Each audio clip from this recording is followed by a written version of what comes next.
Michael Landsberg is Chief Investment Officer at Landsberg, Bennett Private Wealth Management. You own the EWI. Welcome. Congratulations, depending on when you bought it. But talk to me strategically about how do you trade or hold an ETF like that at a time like this? Well, the issue is really, we like the story, but the two biggest stocks in memory, SK Hynix and Samsung, aren't available to U.S. investors. So you could buy Micron, which we own Micron, but this gave us an opportunity to be able to play that. You do get some ancillary Korean stuff, which is okay, but the two big players in that space are there. And we've realized that memory is a key component of what goes on. Your last guest, 2 guests ago, talked about it's a huge input to what's going on. So you need memory, you need to diversify your chip holdings. This gives you a way to do it. But don't people like you, aren't you supposed to come on and say, it's time to trim because you're winners? And that's what I'm really curious about, especially for people who might not be in these trades and are wondering if they should be in them now. It's tough. So what happens over time is most of our investors that we see, they only own the U.S. AI story and its chips. They're not looking at the ecosystem. They're not looking internationally.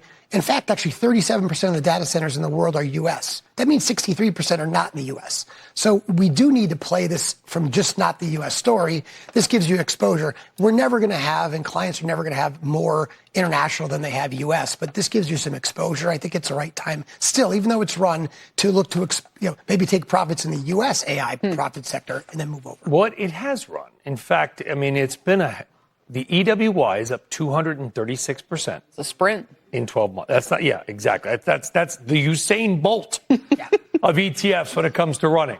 236% gain in a year. Isn't that enough? Isn't it time to sell? Or is that's not all she's got, Captain?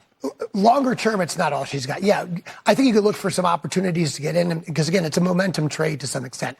But we know in the U.S. there's been some memory stocks that have done 2 and 3 times that in this period of time. I'm just saying if you're going to look at that part of the portfolio that's got more beta, let's look at non-U.S. beta, at least to give you the diversification, versus just buying U.S. memory that's gone up already 400-500% since January 1. You mentioned Micron. Joanne Feeney was a guest just prior to you, and she said she was looking elsewhere, not at them in particular, because she thinks their increase in earnings, for instance, has come all by price and only 17% by volume. And so the moment that price switches, they could actually have negative earnings growth.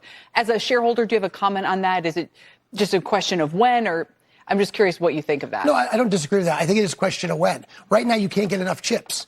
And I look at Micron, it trades at like a commodity price because it is a commodity, but it's a commodity you can't get enough of. So I look at it and say, yeah, it could happen a year, 2 years down the road. And at that point, we probably would be taking a look at it. We typically rebalance. NVIDIA is our largest holding, but it's not 10% of our portfolio. We diversify because we look at trimming and rebalancing and keeping the risk intact. So if Micron continues to have the big run that it's had, it's doubled in basically 6 or 8 weeks, we'll be looking to take some of that money and reallocate it somewhere else. Doesn't mean I eliminate a position.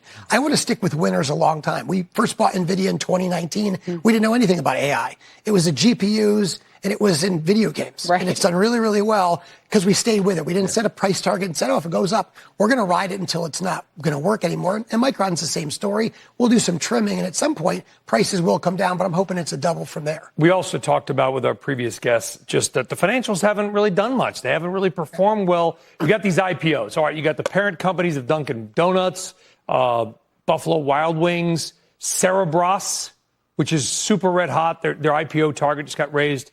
Again, SpaceX, I don't know if you heard about that company. If they all do well, will this finally set the financials kind of alight a little bit? I think so. I think what's happened is anybody that's really exposed to the consumer, like on the credit side, has had problems. You see, like the JP Morgans of the world, cities have underperformed, let's say, the Morgans and the Goldmans that are a little bit more trading oriented. We own JP Morgan. We think it's best in breed, but our financial exposure has been a lot more to interactive brokers and the exchanges like CBOE, because I look at that and say, I don't have any credit problems there. I got people just buying and selling, and that's going to continue. I think the IPO market will be healthy. My fear is a lot of this dynamic has changed. Now we're bringing out trillion-dollar companies. We never had that before. Now everybody's going to come out and they're $800 billion or $1 trillion. I don't know how much boom there's going to be anymore when you brought a stock out that's already up as much as it is. One of the beauties of IPOs, you bought it, it went up over 3 or 4 years, you did really well. These have already had these huge runs, and no one's getting the money. And the SEC is trying to fix that, but if anything, they're going to say, well, public companies only have to report twice a year. And then I feel like that the cure is worse than the disease. I would agree. I don't think that's a positive for those of us in the industry. I like more transparency, not less.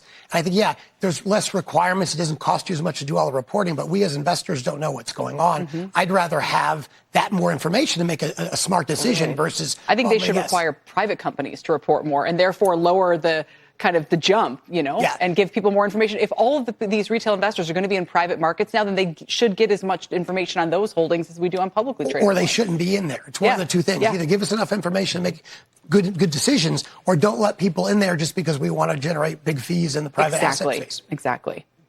Michael, we'll leave it there. Having enraged, Michael Landsberg of Landsberg Bennett Private Wealth Management. Really appreciate it.